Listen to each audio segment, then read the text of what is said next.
को दामन को जब पकड़ लिया तो हुजूर गौसे आजम व हुजूर गरीब नवाज दोनों का आस्ताना हमारे हाथों में आ गया। हजरत बार बार कहते थे हमको गौसे आजम से भी फैज जारी है और गरीब नवाज से भी फैज जारी है। आप दूसरे सिलसिले में देखते होंगे कितना मुजाहिदा कराया जाता है, कितना चिल्ला कराया जाता है, लेकिन हमारे वहाँ नजरों से मुरीदों को पिलाया जाता है।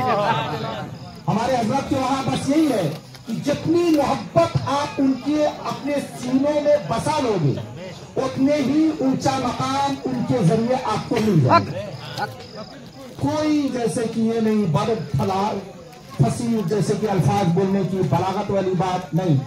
जितनी तुम्हारे अंदर तुम्हारे पीर की मोहब्बत है, अगर मैं खलीफा हूँ, अगर मैं आलिम हूँ, अगर मैं समझिए कि मुफ्ती हूँ, अगर तुम्हारे मेरे सामने मेरा एक पीर भाई है जो आम है, पैंट शर्ट वाला है, अगर कहीं मेरे पीर की अजमत मुझसे ज्यादा उसके सीने में है तो ये कोई हैरत नहीं कि वो मुझसे आगे भी मकाम में निकल सकता है। क्योंकि हमारे हजरत के वहाँ यही है कि बस नजरों से पिलाई जाती है, आंखों से जैसे कि अता किया जाता है, दिल से दिल मिल जाता है और इंसान का मकाम बढ़ जाया करता है। हजरत असलम शाह साहब नूरी आप में से किसी के भाई होंगे, किसी के भतीजे होंगे, किसी के खालू होंगे, किसी के चचा होंगे, किसी के क्या होंगे।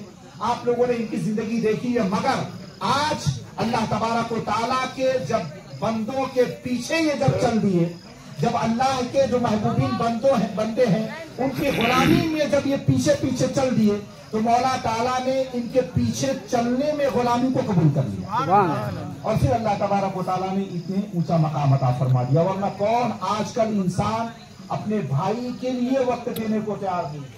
यहाँ हमारी हजरत हाशिम दादा, इनके साथ आए हुए हमारे हैदर भाई, गुलाम भाई, नौशाद भाई, जनाब अब्दुल रहमान साहब, जनाब कबीर भाई, ये हजरत और आप सब, कोई लोग अपने दुकान को छोड़ के आए, कोई अपने घर पे ताला मार के आए, ये लोग तो कई दिन से आए हैं और इनकी मोहब्बत में और इंशाल्लाह 2-3 दिन रहेंगे फिर जाएंगे। तो इनसे पूछो क्या है, एक बार आए और आने के बाद हाशिम दादा कहे कि इंशाल्लाह यहाँ पे आने के बाद जो मेरे दिल को सुकून मिला, अल्लाह ने चाहा तो अगले साल मैं फिर आऊंगा। सुभान वैसा ही हुआ। फिर इन्होंने कहा कि इंशाल्लाह अगले साल, मुझे याद है गए साल मैं जब जा रहे थे तो कहा था कि हजरत इस अगले साल आएंगे कि नहीं, बोले ना, अगले साल जब असलम शाह साहब का इशारा होगा तब आऊंगा। सुभान अल्लाह। अभी इस साल आए हैं तो इसका मतलब असलम शाह साहब की दावत पहुंची है, बेशक असलम शाह साहब की तरफ से ये इशारा हुआ है तब जाके आए, बेशक। तो हमारे सामने लोग सादे नजर आते थे, मगर नूरी पिया के नजर ने उनको ऐसा कीमिया बना दिया है कि हम और आप समझ नहीं सकते, हम और आप कह नहीं सकते। हमारे हजरत के बारगाह में किसी ने कहा कि हजरत अपने सिलसिले में उलमा कम है, तो आपने कहा था बेटा फिक्र मत करना, जब वक्त आएगा तो हम गधे से भी आलिम का काम ले लेंगे।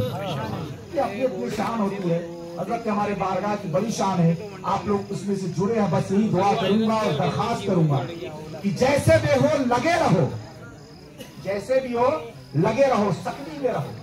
सकली में रहोगे तो इंशाल्लाह टूटे रहोगे, फूटे रहोगे, किसी न किसी तरह से खींचते हुए अल्लाह तक तुम्हारी रसाई हो जाएगी, बेशक। सुभान अल्लाह। अगर तुम छिटक करके अलग हो जाओगे तो तुम जानो तुम्हारा खुदा जाने। हमारे वहाँ चमत्कार को नमस्कार नहीं है, हमारे वहाँ हर काम होता है। हमारे हजरत के बारगाह में औलादें मिलती हैं, हमारे हजरत के बारगाह में बीमारों को शिफा मिलती है, हमारे हजरत के बारगाह में गुर्बत दूर होती है, हमारे हजरत के बारगाह में बेनमाजी नमाजी बन जाता है, हमारे हजरत के बारगाह में आने के बाद इंसान का अजमत बुलंद हो जाता है, हमारे हजरत के बारगाह में आने वाला इंसान मुझ जैसा गुनहगार बेहिसाब उम्रा कर सकता है। तो आपकी क्या बात है। सुभान अल्लाह। हजरत के दर पे सब मिलता है, बस लेने का तरीका चाहिए। दामन को फतेह हुए मत लेके जाओ, दामन को सी कर जाओ, इंशाल्लाह हर चीज तुमको मिलेगी। क्योंकि हजरत फरमाते थे कि बेटा हम क्या है देने वाले, अल्लाह रब्बुल इज्जत का करम होता है, मदीने वाले आका से बढ़ता है, सरकार गौसे आजम सरकार गरीब नवाज के खजाने से उठाते हैं और तुम्हारे दामन में डाल दिया करते हैं। तो बेहतर है आप पहुंच सकते हैं तो वहां पहुंचे, नहीं पहुंच सकते हैं तो उन्होंने अपना अंश आपके एरिए में रखा है। जैसे हजरत असलम शाह साहब नूरी के शक्ल में थे, सलीम शाह साहब की शक्ल में है, मकसूद शाह साहब की शक्ल में है, फिरोज शाह साहब की शक्ल में है, जावेद शाह साहब की शक्ल में, हजरत सूफी हाशिम दादा साहब हैं और भी दीगर खुलफा, आटपारी के सरजमीन पे बशीर साहब हैं। इन तमाम हजरत ने जो खलीफा आपके बीच रखा है, वजह यही है कि जब तुमको मेरी याद आए उनके बारगाह में जाओ, उनको देखकर मेरी आग को मिटा लिया करो। उनके से मोहब्बत करो, उनसे मोहब्बत करोगे तो तुमको उतना ही मिलेगा जितना मुझसे फिर। बहरहाल आज मुझे कुछ कहना नहीं है, तकरीर का वक्त नहीं है, जो कहेंगे हजरत कहेंगे, मेहमान खुसूसी। बस मैं आप लोगों से यही कहूंगा कि देखिए, इसके पहले 2-4 बार उर्स में मीटिंग हुई, फिर मीटिंग में कुछ ऐसा माहौल बना, कुछ लोगों ने कहा मुझे नहीं बुलाए, कुछ लोगों ने कहा मुझे नहीं बुलाए। हमारे मकसूद भाई ने वो पूरा सिस्टम ही खत्म कर दिया, मीटिंग का खलासी कर दिया। गए साल तो कुछ लोगों के पास गए थे, इस साल तो किसी के पास नहीं गए। हमारी और आपकी जिम्मेदारी बनती है, आप सब लोगों से मैं जितने लोग